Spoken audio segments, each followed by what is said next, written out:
అందరికీ నమస్కారం. నేను మీ కిరా కార్పేని. రీసెంట్గా అంటే నిన్న ఆదివారం చాలా రోజుల తర్వాత అనిల్ కుమార్ యాదవ్, మాజీ శాసనసభ్యుడు, మాజీ మంత్రి అనిల్ కుమార్ యాదవ్ ప్రెస్ మీట్ పెట్టడం జరిగింది. కాబట్టి ఆయన ఏం మాట్లాడాడు, ఆయన ఎలాంటి అలిగేషన్స్ చేశాడో ఒకసారి విందాం.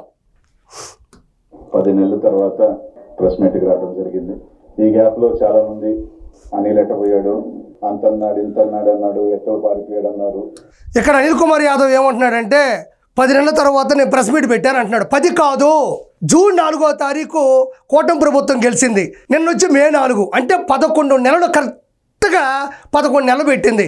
మళ్ళీ ఏ లెక్కలో తెలియనట్టు 10 నెలలకు వచ్చాను అంటున్నాడు. ఆ మధ్యలో కూడా 1-2 సార్లు వచ్చాడు కానీ పెద్దగా అధికారంగా ఏం మాట్లాడలేదు, వెళ్ళిపోయాడు. ఒకరోజు అయితే జగన్మోహన్ రెడ్డి వెనక నిలబడుకొని ఉన్నాడు. ఏదో కొత్తగా చూస్తూ ఉన్నారు జనాలు. ఏందో ఇది ఉంది కదా, ఇది ఇలా ఎత్తుతాడు, ఇది ఇలా ఎత్తుతాడు, ఇలా అంటాడు, ఇలా అంటాడు. అంటే నాకు అర్థం కాదు. బోరుగడ్డ అనిల్ ఏమో హ్యాంగర్ కూడా షర్ట్ వేసుకొని వచ్చేస్తానంటాడు. అనిల్ కుమార్ యాదవ్ ఏమో షర్ట్ కూడా మార్చుకోకుండా హ్యాంగర్తో వచ్చేస్తానంటాడు. ఆయన ముఖంలో చూడండి, ఆ వీడియో కూడా మీరు చూస్తే ఆయన ముఖంలో నవరసాలు నాట్యం ఆడుతుంటాయి ఆ వీడియోలో. కానీ ప్రత్యేకంగా ప్రెస్ మీట్ పెట్టింది కరెక్ట్గా 11 నెలలు పెట్టాడు. 11 అంటే వీళ్ళకి ఎంత ఇష్టమో ఈరోజు మీకు అర్థమవుతుంది. మళ్ళీ ఏమంటా అంటే అనిల్ కుమార్ యాదవ్ దాక్కున్నాడు, పరిగెత్తినాడు, వెళ్ళిపోయినాడు అంటున్నాడు. ఎస్, అనిల్ కుమార్ యాదవ్ దాక్కున్నాడు, భయపడ్డాడు, చెన్నైకి వెళ్ళిపోయినాడు.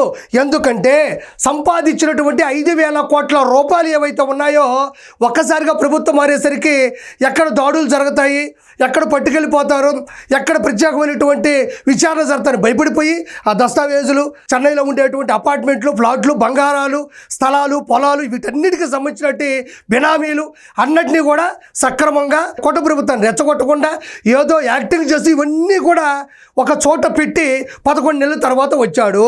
అంటే ఈ 11 నెలలు నిన్ను నమ్ముకున్న కార్యకర్తలు, నిన్ను నమ్ముకున్న వర్గం ఎటుపోయినా పర్వాలే, నీకు 11 నెలలు పట్టింది.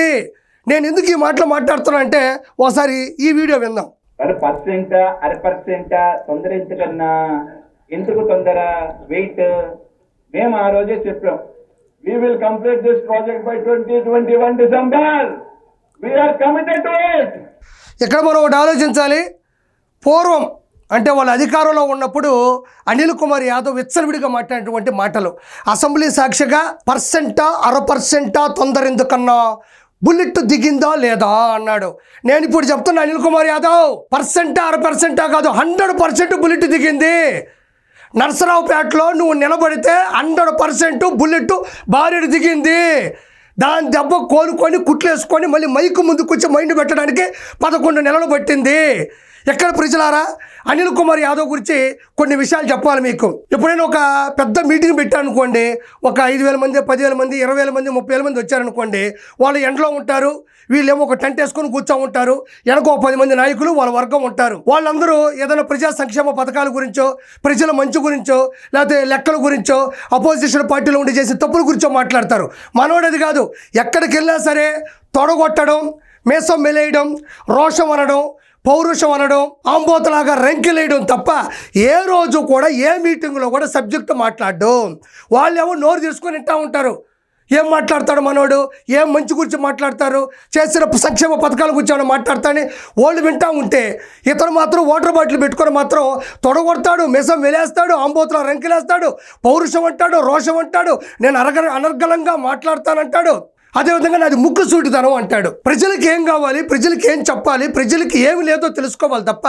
చూడండి ఇప్పుడు ఏమన్నాడు, అసెంబ్లీ వేదికగా ఎంత వ్యంగ్యంగా పోలవరం ప్రాజెక్టు గురించి మాట్లాడితే దానికి వ్యంగ్యంగా ఎలా మాట్లాడినాడు.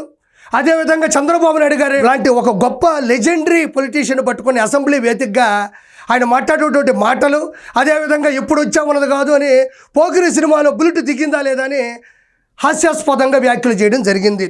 అంటే ఇలా మాట్లాడటం వల్లే 11 సీట్లు వచ్చాయి. నువ్వు 11 నెలలకే ప్రెస్ మీట్ పెట్టావు. మన బతుకు ఎప్పుడు 11. నేను ఇంకో విషయం కూడా చెప్తున్నా, అనిల్ కుమార్ యాదవ్ గుర్తుపెట్టుకో, మాకెందుకు మధ్యలో ఎగిరిపోయింది 5 అంటున్నారు. 5 అలిగి అడిగి కోపం వచ్చి వెళ్ళిపోయింది. కానీ మీకు దండం పెట్టి చెప్తున్నా, మళ్ళీ 5 తిరిగి వస్తుంది. కాకపోతే ఆ పక్క ఈ పక్క ఉండే 2 ఒకట్లు అలిగి వెళ్ళిపోతున్నాయి. 5 మళ్ళీ తిరిగి వస్తుంది, మీరేం టెన్షన్ పడద్దు. ఆ పక్క ఒకటి ఈ పక్క ఒకటి ఉంది కదా, ఇవి 2 అలిగి వెళ్ళిపోతాయి. ఒక డిజిట్ మిగులుతుంది, అదే 5 అని నీకు మనస్ఫూర్తిగా తెలియజేసుకుంటున్నా. ఇది విందాం ఒకసారి. ఒక మైన్ మీద ఉదాహరణకి 100 మంది బతికితే ఆ 100 మైళ్ళ మీద 10,000 కుటుంబాలు రోడ్లు పడ్డాయి. ఇక్కడ అనిల్ కుమార్ యాదవ్ ఏమంటున్నాడంటే మొత్తం మీద ఆంధ్రప్రదేశ్లో ఒక 200 మైళ్ళు ఉన్నాయి, క్వార్జీలు ఉన్నాయి. మీరు 10-20 ఓపెన్ చేస్తే పేద ప్రజలు దాన్ని నమ్ముకున్న వాళ్ళు రోడ్డు మీద పడిపోతారు, మిగతా ఎందుకు ఓపెన్ చేయట్లేదు అంటున్నాడు. నేనేమంటున్నానంటే అసలు ఆ మైళ్ళు ఉన్నాయంటావా? మీ హయాంలో కొండలు, గొట్టలు, రాళ్ళు, రప్పలు, నైట్కే బుల్డోజర్లు, జేసీబీలు, ట్రాక్టర్లు పెట్టి ఎత్తేసినటువంటి చరిత్ర వైఎస్ఆర్సీపీ ప్రభుత్వాలు అప్పట్లో. ఇప్పుడెవరు 200 అంటున్నావు? నాకు తెలిసి అసలు ఉంటాయంటావా? అవి ఉన్నాయా లేకపోతే ఎవరు అమ్మేసుకున్నారు, ఎవరు లెక్కలు ఏంటి అని తెలియజెప్పాలన్నా, తేల్చాలన్నా, లెక్కలు నిగ్గు తేల్చాలన్నా కూడా ప్రభుత్వానికి టైం కావాలి కదా. మీ హయాంలో ప్రతి విషయంలో కూడా అవినీతి, అక్రమం, దందాలు, దౌర్జన్యాలు జరిగినాయి. అన్ని విషయాల్లో కూడా అన్ని రకాల విషయాల్లో జరగాలి. నా లెక్క ప్రకారం నువ్వు చెప్పిన క్వార్జీలు కానీ, నువ్వు చెప్పినటువంటి మైండ్స్ కానీ ఎక్కడా లేవు. అన్నీ తవ్వుకొని అమ్మేసుకొని పర్సంటేజీలు తీసుకొని అన్నకి 1,000 కోట్ల రూపాయలు మీరు ఇచ్చినారు. వాళ్ళని చూడనివ్వండి. ఉదాహరణ చెప్పాలంటే ఋషికొండ మీద ఏదో కడుతున్నారని చెప్పారు, చుట్టూ గ్రీన్ మ్యాట్లు పెట్టారు, గన్ మ్యాన్లు పెట్టారు, అటువైపుకి ఏ వ్యక్తిని రానికుండా చేశారు, డ్రోన్లు వస్తే కాల్ చేశారు. చివరికి చూస్తే ఏముందంటే 500 కోట్ల విలువ చేసే అన్నకి ఋషికొండ మీద ప్యాలెస్ కట్టుకున్నాడు. అంటే ఋషికొండ మీద హరిత రిసార్ట్ తీసేసి సామాన్య ప్రజల కోసం ఉండేటువంటి రూములకు బదులు మీరు కట్టింది అన్న కోసం ప్యాలెస్. అదేవిధంగా క్వార్జులు కూడా అంతే, మొత్తం నేలమట్టం చేశారు. మొత్తం ఏమీ లేకుండా చేసి 1,000 కోట్ల రూపాయలు, లక్షల కోట్ల రూపాయలు దందాలు చేసి, లూటీలు చేసి మొత్తం లేపేశారు. అక్కడ ఎన్ని ఉన్నాయి, ఏవైనా, ఎవరు ఎత్తుకుపోయారు, ఎవరు అందులో ప్రవేశపెట్టారు అనేది వాళ్ళు తెలుసుకోవడానికి టైం పడుతుంది. పేద ప్రజలకు అండగా ఉండే పార్టీ చంద్రబాబు నాయుడు గారి టీడీపీ పార్టీ. కూటమి ప్రభుత్వం అటువైపుకు అడుగులేస్తుంది. నువ్వు వచ్చి నీతులు చెప్పాల్సిన అవసరం లేదు. వాళ్ళకి తెలుసు పేద ప్రజలు ఎలా ఆదుకోవాలి కాబట్టే టిట్కో ఇల్లు ప్రవేశపెట్టారు. పేద ప్రజలకు అన్నం పెట్టాలి కాబట్టే అన్నా క్యాంటీన్లు ప్రవేశపెట్టారు. పేద ప్రజలు ఎలా ఆదుకోవాలి అన్నది ప్రతి ఒక్కరికి చంద్రబాబు గారి ప్రభుత్వంలో తెలుసు. నువ్వు ప్రత్యేకంగా వచ్చేసి క్వార్జీలే కాదు, ప్రతి ఒక్క విషయంలో కూడా ప్రజల్ని ఆదుకోవాల్సిన బాధ్యత సిబిఎన్ గారి గవర్నమెంట్ తీసుకుంటుంది. ఒకసారి ఈ క్లిప్ కూడా చూద్దాం. నేను కళ తోకుంటా పోతే ఇవన్నీ ఎక్కడెక్కడ తోకుంటాం, అన్ని కూడా తోకుంటాం, ఇబ్బంది ఏం లేదు. ఎవరెవరు ఉన్నారు, ఎవరెవరు చేసుకున్నారు, తవ్వుతా పోతే అన్ని కూడా బయటకు వస్తాయి, ఏ ఇబ్బంది. ఇక్కడ మీరు ఒకటి గమనించాలి ప్రజలారా, మనోడు ఏమంటున్నాడంటే నా విషయాలు తవ్వే కొద్దీ నన్నే ఇరికించాలనుకుంటే మాత్రం నేను చాలా పేర్లు బయటకు తీసుకొస్తాను అంటున్నాడు. దీనికి ఉదాహరణ ఏంటంటే విజయసాయి రెడ్డి కూడా చాలా నమ్మకంగా ఉన్నాడు. 16 నెలలు వీళ్ళతో పాటు జగన్మోహన్ రెడ్డితో చెప్పకూడదు తిన్నాడు, మంచిగున్నాడు. అతన్ని కూడా మంటలో కలిపారు, మట్టిలో కలిపారు.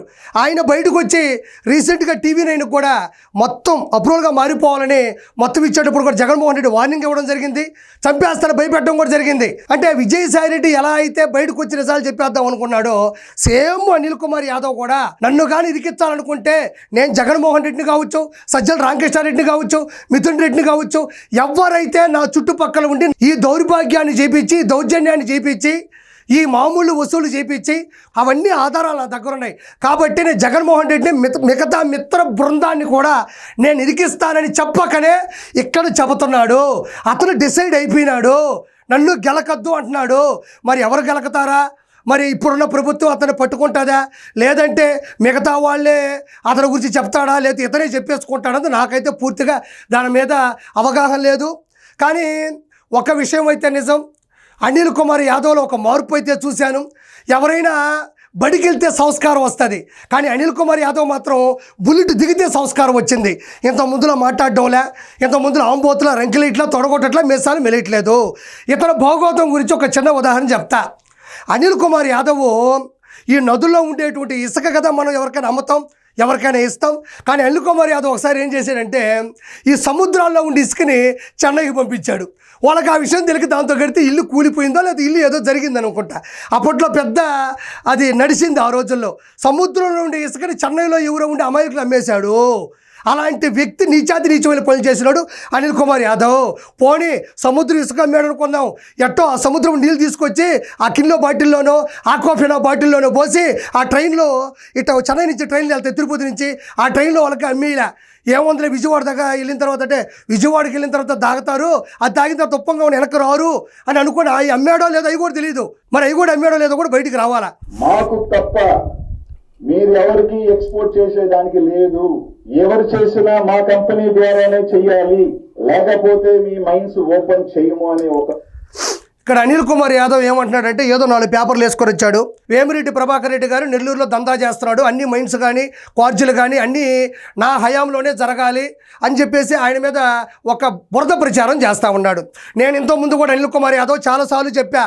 ఆ రోజు కోవూరు ప్రసన్న కుమార్ రెడ్డి కూడా ప్రశాంత్ రెడ్డి గారి మీద అనుచిత వ్యాఖ్యలు చేసినప్పుడు కూడా నేను మాలేసుకున్నప్పటికీ కూడా ఒక స్త్రీని మాట్లాడితే తట్టుకోలేక ఆ రోజు మాట్లాడిను. అది చాలా వైరల్ కూడా అయింది. నేను చెప్తున్నా, వాళ్ళకి దందాలు చేసో వైన్స్ మీదో మైన్స్ మీదో లేకపోతే ఇంకొక దాని మీదో గ్రావెల్ మీదో ఇసుక మీదో సంపాదించాల్సిన అవసరం లేదు. వాళ్ళు వెల్ సెటిల్. కొన్ని కోట్ల రూపాయలు సొంత డబ్బులతో కోవూరు నియోజకవర్గం కావచ్చు, నెల్లూరు ఎంపీ కింద వచ్చేటువంటి అన్ని నియోజకవర్గాల్లో కూడా వాళ్ళు అభివృద్ధి చేస్తూ ఉన్నారు. నేను ఇంతకుముందు కూడా చాలాసార్లు చెప్పా, వాళ్ళకి విపిఆర్ విద్య కార్పొరేట్ స్థాయిలో గవర్నమెంట్ స్కూల్లో చదువుకునే పిల్లకాయలకి వాళ్ళ దగ్గర ఎగ్జామ్ రాయించి అందులో పాస్ అయితే షూ కానించి బట్టల కానించి వ్యాన్ కానించి తిండి కానించి మొత్తం కూడా వాళ్ళే చూసుకుంటున్నారు. విపిఆర్ విద్య విపిఆర్ వైద్య అన్ని రిపోర్ట్స్ స్కానింగ్స్తో పాటు ట్యాబ్లెట్స్తో పాటు ఫ్రీగా కార్పొరేట్ స్థాయిలో వాళ్ళకు ఒక వైద్యశాల ఉంది. విపిఆర్ అమృతధార పాత నెల్లూరు జిల్లాలో 156 విపిఆర్ అమృతధార కింద వాటర్ ప్లాంట్లు ఇచ్చారు. 24/7 వాటికి ఏ ఇబ్బంది ఉన్నా సిబ్బందితో వాళ్ళే నీట్గా క్లియర్ చేస్తారు. మంచినీళ్ళని అందిస్తున్నారు. విపిఆర్ వికాస్ కింద క్రికెట్ బ్యాట్లు కాస్తే హాకీ బ్యాట్లు కాదు ఏమని ఇస్తారు. అదేవిధంగా లక్ష దీపోత్సవం, ప్రీ క్రిస్మస్, రొట్టెల పండగ, అదేవిధంగా వెంకటేశ్వర కళ్యాణోత్సవం, ఈ విధంగా ఎన్నో ఎన్నో ఎన్నో వాళ్ళు నిగూఢంగా కొన్ని కోట్ల రూపాయలని పేద ప్రజలకి ఇస్తున్నారు. అవన్నీ వాళ్ళు బయటికి చెప్పుకోరు. వాళ్ళు కేవలం రాజకీయంలోకి వచ్చింది ప్రజలకు సేవ చేయడం తప్ప డబ్బులు సేవ్ చేసుకోవడానికి కాదు. నువ్వు విష ప్రచారం చేయబాకో. నెల్లూరు పెద్దారెడ్డి అంటే నేను ఎప్పుడో చెప్పాను, నెల్లూరు పెద్దారెడ్డి అంటే వేమిరెడ్డి ప్రభాకర్ రెడ్డి. నువ్వు మళ్ళీ ఏదో 4 పేపర్లు వేసేసి 11 నెలల తర్వాత వచ్చేసి నువ్వు ఏదో అద్భుతాన్ని కనిపెట్టి చెప్పాకు.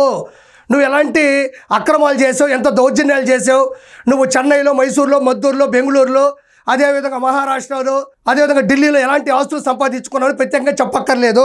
హైలైట్ ఏంటంటే ఇరిగేషన్ అంటే నీటిపారుదల శాఖ మంత్రిగా పనిచేశావు. కానీ ఏ రోజు కాఫర్ డ్యామ్ గురించి, డయాఫామ్ వాల్ గురించి, లెఫ్ట్ కెనాల్ నుంచి రైట్ కెనాల్ నుంచి స్పిల్వే గురించి ఏ రోజు మాట్లాడినాడు కాదు, నీకేమీ తెలియదు కూడా. దాని గురించి వ్యంగ్యంగా మాట్లాడావు. నువ్వు కాదు, ఇద్దరు మాట్లాడినారు. ఇప్పుడు నేను ఉదాహరణ చెప్తా ప్రజలారా. బాహుబలి అనేది ఒక భారీ సబ్జెక్టు, ఒక భారీ బడ్జెట్. బాహుబలి లాంటి భారీ సినీ చిత్రాన్ని రాజమౌళి గారు తీశారు. బాహుబలి లాంటి భారీ చిత్రంలో ప్రభాస్ లాంటి మంచి స్టారు నటించకపోతే ఆ సినిమాని ఎవరైనా చూస్తారా? అంత బడ్జెట్ ఉండే చిత్రాన్ని, అంత స్టార్డమ్ ఉండే హీరో చెయ్యకపోతే ఆ సినిమాని ఎవరు తీసుకోరు, చూడరు. అదే ప్రభాస్ గారి బదులు ఒక 2 కమెడియన్స్ని పెడితే సినిమా థియేటర్ కూడా రారు. ఇది ఎందుకు చెప్పానంటే పోలవరం ప్రాజెక్ట్ అనేది బాహుబలి లాంటిది. అలాంటి బాహుబలి లాంటి పోలవరం ప్రాజెక్టులో 2 కమెడియన్లు నటించారు. 2 కమెడియన్లు ఫస్ట్ హాఫ్లో ఒకరు, సెకండ్ హాఫ్లో ఒకరు ఉన్నారు. ఫస్ట్ హాఫ్లో అంబటి రాంబాబు, సెకండ్ హాఫ్లో అనిల్ కుమార్ యాదవ్. ఫస్ట్ హాఫ్లో ఉండే అంబటి రాంబాబు ఏమో అసలు ఈ పోలవరం ప్రాజెక్ట్ ఎవరికి అర్థం కాదు, ఎందుకంటే నాకు అర్థం కాదన్నాడు. ఇతనేమో పెద్ద ఇంత షీట్ ఒకటి తీసుకొని పోలవరం దగ్గరికి వెళ్ళి అందరూ చూస్తున్నాగా కెమెరాలు పెట్టుకునే సాక్షిగా అక్కడి తీసి ఏదో లింగా సినిమాలో రజనీకాంత్ గారు కడతారు చూడండి, పెద్ద ఒక ఆ వంతెన ఆనకట్ట కడతారు చూసారా, అలా ఈయనట పెట్టి దాన్ని చూస్తూ ఇలా ఇలా ఇలా ఇలా ఇలా ఎవరినో చూస్తే ఆ రోజుల్లో ఆ విజువలు వామ్మో అనిల్ కుమార్ యాదవ్ మామూలు నాలెడ్జ్ ఉన్నాడు కాదు అనుకుంటారు. ఈరోజు చూస్తే అది ఒక్క అడుగు ముందుకు పోకపోగా ఆల్రెడీ కట్టిన దాంట్లో ఉండే అన్ని వస్తువులు కూడా అమ్మేశారు ఈ అంబటి రాంబాబు, అనిల్ కుమార్ యాదవ్. ఇతను వచ్చేసి ఈరోజు నీతులు మాట్లాడుతూ ఉన్నాడు. అంటే ఒక నీటిపారుదల శాఖ మంత్రి అయినటువంటి ఇతనికి ఆంధ్రప్రదేశ్లో ఉండే అన్ని జిల్లాల్లో ఉండే అన్ని కాన్స్టిట్యున్సీలో కూడా ప్రతి చోట ఉండే అవినీతి సొమ్ములో భాగం ఉంది. హుకుం జారీ చేయబట్టి వాళ్ళకి సరెండర్ అయిన వాళ్ళు ఇచ్చిన మెటీరియలే వీళ్ళ ద్వారా పోయింది. వాళ్ళకి సరెండర్ కాని వాళ్ళ మైండ్స్ ని ఓపెన్ చేయలేదు. ఈరోజు సవాల్ విసురుతున్నా, నేను కానీ ఓటమి చెందితే రాజకీయాల నుంచి శాశ్వతంగా వెలుగుతా. 2024లో నేను గనక ఓడిపోతా, అంటే నేను కాదయ్యా, నా వెనకుండేటువంటి నోటిపారుదల శాఖ మంత్రి బెట్టింగ్ బంగారాజు చెప్పిన మాటలు ఇవి. నేను శాశ్వతంగా రాజకీయాల నుంచి బయటికి వెళ్ళిపోతాను అన్నాడు. వెళ్ళాడు, బయటికి వెళ్ళిపోయాడు, చెన్నైకి వెళ్ళాడు, మంచిగా దాగాడు, మంచిగా డబ్బులని జమ చేసుకున్నాడు, అన్నీ ఒక చోట సమకూర్చుకున్నాడు, అన్నీ దస్తావేజులు పెట్టి బినామీలకి హామీ ఇచ్చి అక్కడి నుంచి బయలుదేరి ఇక్కడికి వచ్చాడు.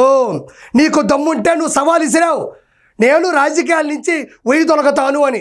ఎంత దమ్ము ఆ రోజుల్లో ఆ మాట ఎక్కడి నుంచి వచ్చిందంటే, రానున్న 30 సంవత్సరాల్లో ఉండేది వైఎస్ఆర్సీపీ గవర్నమెంటే. ఏదో ఒక చిన్న గల్లీలో ఒక మీడియాని పిలిపించి ఏదన్నా ఒక సభ పెడితే ఒక 20 మంది వస్తే ఇక మొత్తం మనమే గెలిచినట్టు అపోహ ఊహ. అంటే నేను అనేది అదే, రానున్న 30 సంవత్సరాల్లో గెలవబోయేది మన ప్రభుత్వమే. మనం ఎన్ని మాట్లాడినా, ఎన్ని చేసినా, ప్రజల మీద ఊహాగానాలు వినిపించినా, ఎన్ని తొడలు కొట్టినా, మీసాలు మెలేసినా, రానున్న 30 సంవత్సరాలు మన గవర్నమెంటే ఉంటుంది. అప్పటికి కూటమి ప్రభుత్వంలో ఏ పార్టీ కూడా ఉండదు అని ఎక్కువ కలలు కన్నాడు ఇదిగోండి మా నెల్లూరు అయినటువంటి అనిల్ కుమార్ యాదవ్. ఇప్పుడు వచ్చావు, సన్యాసం తీసుకుంటావా లేదా అనేది నీ యొక్క ఆలోచనకే వదిలేస్తున్నా. మనం ఏ రోజు మాట మీద నిలబడలా. కాబట్టి వేమిరెడ్డి ప్రభాకర్ రెడ్డి గారికి ఆయన సతీమణికి ఒకరి డబ్బులు లాక్కోవాల్సిన అవసరం లేదు. వాళ్ళు వెల్ సెటిల్, వాళ్ళ సేవ కోసం మాత్రమే వచ్చారు. కాబట్టి నీకేం చెప్తానంటే, వచ్చావు కాబట్టి ఏదన్నా మంచి మంచి పనులు చేయడానికి ట్రై చేయి, ఏదన్నా తప్పులుంటే వాదించు, ఆలోచించు, అంతే తప్ప ఇలాంటి పద్ధతులు మనకు వద్దని మనస్ఫూర్తి కోరుకుంటూ నేను మీ కిరా కార్పీని.